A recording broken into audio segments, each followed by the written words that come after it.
Hello everybody, this is Arya Faria here, and today I'm going to be doing something a little bit different. As you guys know, I post RC videos and such, and I wanted to sort of mix up the content a bit. So, I wanted to see where this channel is going, and I wanted to try out a few things.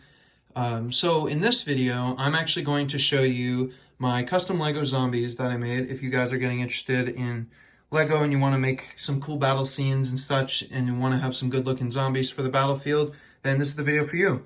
Now, if you guys stay on my channel and if you check out my channel a bit, I will post another video on the survivors that I've made, and I will post my bandits as well. And if those get enough views, if they get, positive support from you guys, then I will show my custom Apocalypse 711 that I made. This is all custom made. As you can see, I made this sign myself, and no instructions needed. I just did it all on my own, just with my own skills and pieces that I had.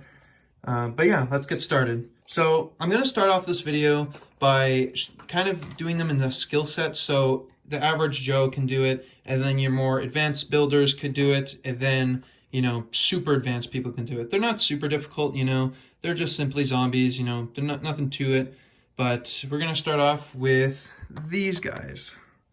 So we have the sort of, I guess, cop zombie. We have an average Joe zombie. We have a worker zombie. We have a construction zombie.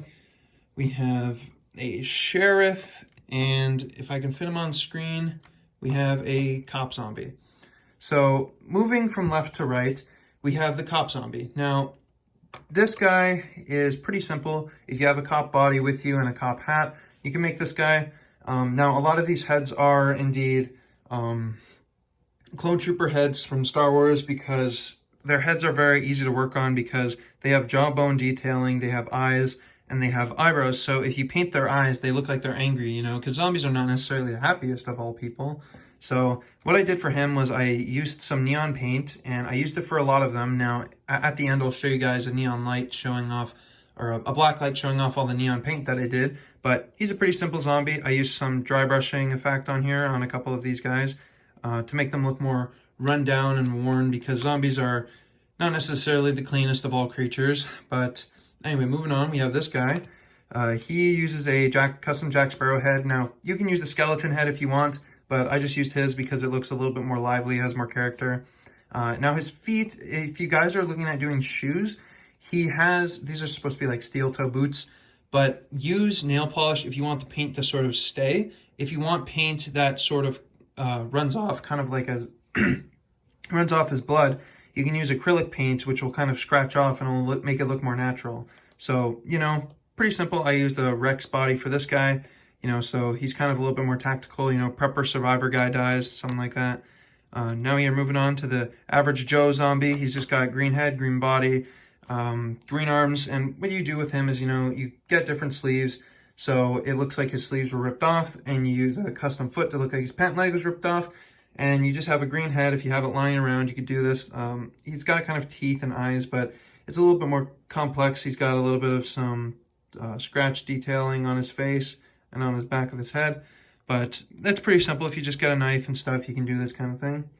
Now moving on to the worker zombie, he's got a different kind of hand because, as zombies get older and such, they kind of wear out and they kind of just look old or something like that. I don't know, but, it kind of looks like it's been worn. So he's getting older. His skin is starting to rot. As the evolution goes along, his body is just starting to rot. So it starts with his hand. And I used a little bit of green clay on it to make it look a little bit more lively, but I used marker for him, and you could do this with your figures as well. But marker is very good because you can make smudges on clothing right when you draw it on. You can just wipe it with your finger, and it will look like it's kind of in the clothing. And it can also look like blood that was sort of washed off but stayed, as they go along. So that's this guy. Now we have the construction worker zombie. This one's a little bit more complicated. I used a lot more dry brushing on this guy because of Deuce Construction. Makes sense. This is supposed to be a hard hat, and all the weapons and stuff are from Brick Arms or Brick Republic. You can find it on their website. But if you use a box cutter, or if you use wire cutters, you can cut the helmet and make it look like it's been hit by something, or just pieces broke off, who knows what happened. He's also got neon effects, or neon vomit, I guess, on him. And he has a green eye and he has a black eye, just to kind of give it a little bit more character, as you guys know. Moving on, got the Sheriff Zombie. Kind of simple, you know, uses the same green eyes, dry brushing, Sheriff body. He's got a baton and dry brushing on his hat. So that's the end of these guys. So now we're going to move on to stuff that's a little bit more advanced, but not too difficult necessarily. We have the Charger Zombie, which is from Left 4 Dead, and we have the Face Ripper Zombie. Now, this is not from a game, this one is, but all you do is you just use clay, and you kind of mold it into like an arm shape. If you use a Lego arm in here for character, or as a skeleton, you could do that if you don't have a lot of clay. But that's how I did him, and I just did clay on his hand. Used just kind of an average head from the Escape from Pharaoh series.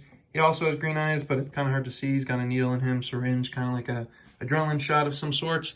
Now, the Face Ripper Zombie has a lot of character because he looks like he came from the water. Judging by his body and judging by his legs, you know, he's got seaweed. Looks like he came from the water, right? So what I did for him is I colored in a face to make it look like a mask. And his head is actually on the other side of the mask. Now, it is smudging a bit. If you want to avoid that, you know, don't touch the head as much, or if you have a different method. But I don't typically touch the heads. The only reason I'm touching them is because of this video. But, you know, you use a minifigure head. You can use the clone heads, and you just color in to make it look like a mask over top to color in the face. You make it go around the other sides, and then you color his head orange. So that's how I did this guy. I didn't add dry brushing because I think it would kind of take away from the whole water look, because, you know, why would he have mud on him? I guess if he was going through the sand. But that's these guys. He also has a military hat on to make it look like it's military mutations and whatnot. But that's the end of these guys. And now we're getting on to the better stuff. This stuff took a little bit more work, as you guys will see. So we have Military Soldier Zombie, we have the Farmer Zombie, and we also have the Racer Zombie, or the Shot Zombie. Oh, also we have a little bottle of whiskey for the farmer. So moving down left to right, we have the Military Zombie, and he's got a lot of dry brushing effects on him. He's got a tattoo that says Mom, you know, because militaries are tough, you know, whatever you want to think of them, they are tough people, I guess. But what I used for him is I used a German light machine gunner or U.S. Marine light machine gunner body or vest to make it look like, you know, he was a light gunner at one point. He's got a PDW in his hand. But what I did for the helmet is it's a tan helmet, and I took a Sharpie marker and I just colored in, smudged it to make it look more camo, and then I added the dry brushing effect over it. Now, moving on to the Racer Zombie. He has, this one's a little bit more complex, but what I did for him was I took a minifigure body, as you can see, and I hollowed out the inside to make enough room for the zombie skeleton, or sorry, a Lego skeleton. And you cut off the sides and you shove it in, you cut out the body if you get access to it, and then you take off the arm piece and you put it in there to make it look like bone. This will take a lot of work.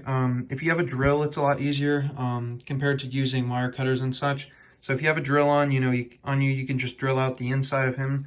But this one's like a little bit more, it's kind of complex, but it's not too bad because I did this and I'm not, you know, super advanced in my Lego techniques. I'm just kind of an average Joe, a little bit, maybe a little bit advanced, but I'm pretty simple, you know, I know what to do. Now, moving on to my favorite zombie, I actually like this zombie a lot, is the Farmer Zombie. You know, he's got his farmer hat, you know, because farmers always like their hats, you know, sitting in the sun all day, they need some shade. But the thing that's unique about him is he's got a zombie, or a, I keep saying zombie, Lego flick fire missile that went through him. Now, this is not necessarily supposed to be a flick fire missile. It's supposed to look like a big metal rod that was shoved into him, like, you know, explosion went off and he just got hit by it, or a car had it on and it, you know, ran him over and it's just kind of stuck in him. He's got a lot of dry brushing effects on his chest. He's also got, like, it's basically like farmer body, farmer head, or farmer body and farmer legs. And I also have the painted eyes. And he also has a double barrel sawed-off shotgun because farmers, you know, they want to protect their lawn. You always see them with double barrels. I think it's kind of cool. And, you know, he's got a whiskey bottle, you know. Again, this doesn't have to go with the farmer, but I don't know. I just kind of like it with him. It just kind of is the most characteristic zombie. So now, guys, I am going to show you guys the neon stuff, and then I will end the video there. So I hope you guys enjoyed this video. And check out my channel. I'll be posting 2 more videos after this, and if they get enough video views, then I will show the inside of my 7-Eleven, and I am building onto this to make a little bit of a Lego city type thing. But anyways, stick around, subscribe, and we'll see you in the next video. Peace. So here they are. That's the neon zombie eyes. Looks actually really cool, especially in person. It looks really good. But anyways, see you guys.